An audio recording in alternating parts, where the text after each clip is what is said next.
Lakini pia maono yanadhalisha nguvu ya shauku. Siku zote mtu mwenye maono utamuona kwenye ujifunzaji, utamuona kwenye utafutaji. Ndio maana ukimwambia leo Mo, si tunamfahamu Mo Dewji, yule mtu ni mfanyabiashara mkubwa na ana hela, lakini utaona anavyohangaika kila siku, hajaacha kuhangaika mpaka leo. Ukienda kumuuliza mbona wewe una fedha unahangaika, atakuona wewe ni mpumbavu. Jamaa maono aliyoyabeba ni makubwa kuliko alichonacho, ndio maana bado anapata nguvu ya kuendelea kutafuta. Kuna mwingine angesema ningekuwa na hela kama Mo, mimi ningekuwa nalala usingizi kila siku.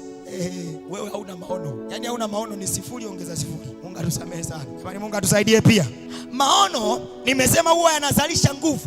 Mtu mwenye maono, kama ni mwimbaji uko hapa, unatamani kuimba, kuna maono umeyabeba kwenye uimbaji, utaona uimbaji hutakosa hata kwenye kufanya mazoezi hata siku moja. Ukiona mwimbaji mnavutana naye kwenye mazoezi, bwana njoo, unakuta limepiga chenga, mali imeenda kwenye boda, mara wapi, halina maono. Yaani mhubiri mnamvuta wewe, mnamvuta njoo utufundishe bwana, hatuna mtu wa kusimama. Nilienda kanisa moja kijijini kule, wahubiri tunawatafuta, mnaanza kumbembeleza jamaa, halijagi kanisani, mnaanza kulibembeleza, bwana tunaomba bwana basi Jumapili utuhudumie. Unakuta Jumapili nakuja saa 5 ndio linakuja. Nilichelewa, niliwahi sehemu.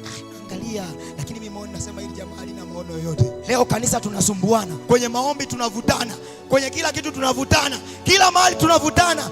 Kwa nini tunavutana? Hakuna maono tulioyabeba, hakuna picha ya maono tulioiunda kwenye vichwa vyetu. Tupo kama hatupo. Ndio maana Mungu anapoangalia ni nani uko tayari nimbariki, wote anakuta ni mapretender.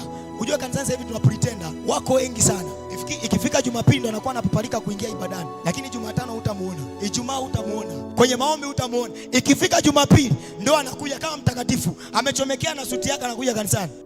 Huyo mtu hana maono, ni pretender tu. Yaani tuko naye pamoja, kimwili tuko naye pamoja, kilo yuko mbali sana. Inawezekana hata unapoongeza ibada anasema hii jamaa inatuchelewesha, hili biashara inadoda kule. Huyu jamaa kimwili tuko pamoja. Kuna watu hata hapa kanisani tuko pamoja. Kwenye kitabu cha Zaburi 133 yule mwandishi alikuwa na akili sana, nilimpenda. Anasema hivi, tazama ilivyo vema na kupendeza ndugu akae pamoja. Hakuishia pamoja, akasema na nini? Na tunaweza tukakaa pamoja, kumbe kuna wengine umomo ni wabaya. Tukakaa pamoja, kuna wengine hawana hata maono, tukaishia kufarakana tu kwa pamoja tulionayo. Lakini akasema lazima tuwe na nini? Umoja.